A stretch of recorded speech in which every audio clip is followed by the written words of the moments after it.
روحها كويس، وتسجيلاتي معاك ونراسل فيك من الجبهة، عرفني وايام ونراسل فيك من الجبهة وانت قاعد في قناة الوطنية، قعدت عندي راهو. نعم.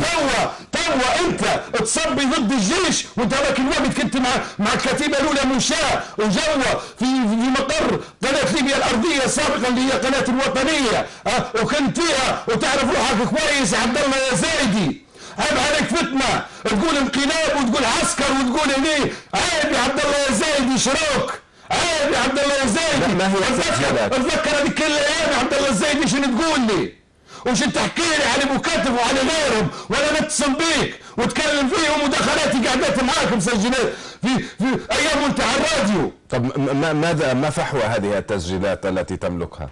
لا، اثبات اني كنت نعطي فيه في بعض المراسلات من داخل الجبهة. انا عم يعرفني اني انا كنت في الجبهه وما يقدرش يزايد. الان يقول على الشرفاء العسكريين الذين والله يا شباب بنغازي عار عليكم اللي مسيبين هالكلب هذا ينبح. نعم، عار عليكم اللي مسيبين هالكلب هذا ينبح، ويحكي على جيشكم ويحكي على شرفاء ليبيا. سيد منصور، يعني لا نريد أن نجرح أو أن نسب أو أن نشتم بأي أحد، نعاملهم بأخلاقنا وليس بأخلاقهم. ما هي رسالتك إلى أبناء الشعب الليبي في هذه الأيام الحاسمة وهذه المرحلة الخطيرة وفي تصحيح المسار هذا في معركة الكرامة؟ ماذا تقول للأمهات وللشباب، للرجال،